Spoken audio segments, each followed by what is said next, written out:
श्री भैरवदेव विद्यालय आणि लोकनेते रामशेठ ठाकूर उच्च माध्यमिक विद्यालय HSC आणि SSC शुभचिंतन समारंभाचे आयोजन करण्यात आले होते।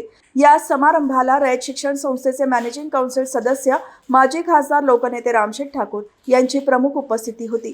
दरम्यान भाजप नेते रमेश पाटील यांनी स्वखर्चातून त्यांच्या आई स्वर्गीय शालूबाई सीताराम पाटील यांच्या स्मृती प्रित्यर्थ बांधलेल्या स्वच्छतागृहाचे उद्घाटन मान्यवरांच्या हस्ते झाले।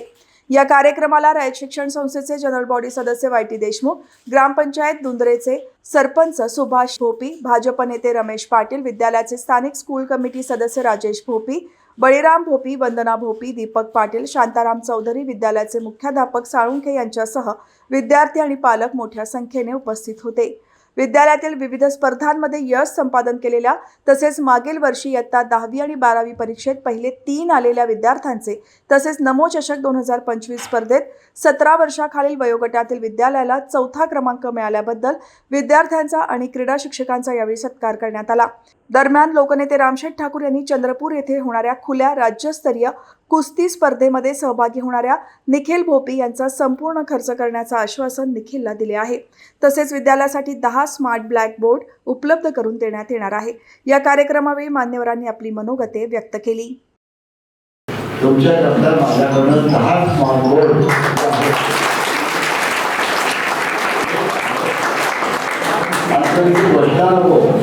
तुम्ही ताबडतोब मागणी करा आणि फेब्रुवारी 1 पर्यंत यायला पाहिजे। मला सांगायचं तुम्ही जरा ताबडतोब तिला हवा आम्ही करू शकतो। तर तशा दृष्टीने आपल्याला जे आजच्या जगामध्ये फार उपयोगी आहे त्याच्यामुळे तुम्हाला त्या स्मार्टबोर्डमुळं अभ्यास करायला शिकवायला शिक्षकांना फार सोयीस्कर होत आहे आणि तशा दृष्टीनं ज्ञान जे आहे ते अद्याप ज्ञान आपल्याला मिळतं। या दृष्टीनं ते होणं गरजेचं आहे।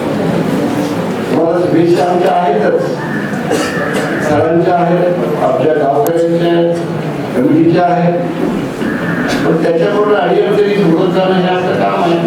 रमेश शेट्टांनी चांगलं काम केलं की त्यांनी आईच्या नावानं एक स्वच्छतागृह दिलं आणि त्याच्यानंतर अजूनही अडचण आहे की ग्रामीण भागातल्या आदिवासी मुलं मुली आहेत त्यांची फी जमा होत नाही आणि मग हेडमास्तरांना विचारलं जातं त्याची फी बाकी कशी, ही फी का जमा झालेली आली नाही।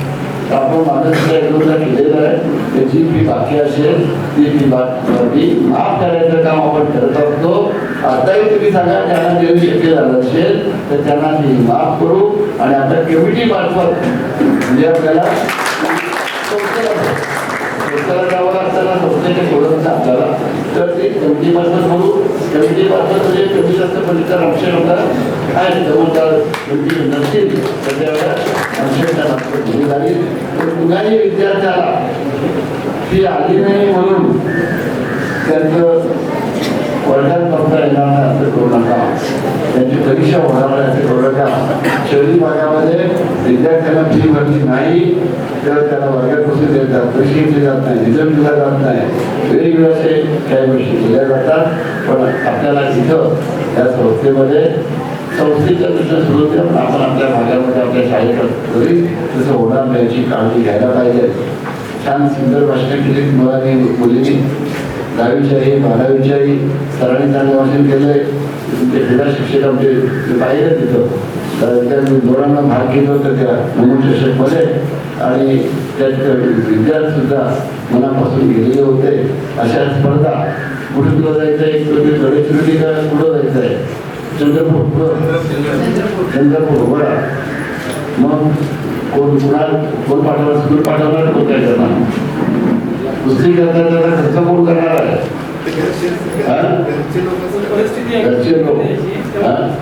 किती खर्च आहे, किती आणि ट्रेनचं तिकीट कोण करणार आहे, शाळा काढणार, घर काढणार, जो खर्च असेल तो आपल्याकडनं देऊया, माझ्याकडनं देऊया। मित्रांनो लक्षात ठेवा, आपण हे नियमितपणे चांगलं भाषण असेल, चांगलं भाषण असेल, चांगलं संभाषण असेल तर आपलं इम्प्रेशन सगळीकडे चांगलं पडतं। तुम्हाला शुभचिंतन देताना मी एकच सांगेन, तुम्ही चांगले विद्यार्थी आहात, संस्कारी आहेत, सगळे सांगितले त्यांनी संस्कारी आहेत, विशेष म्हणजे तुमचे गावकरी संस्कारी आहेत म्हणून तुम्ही संस्कारी आहेत.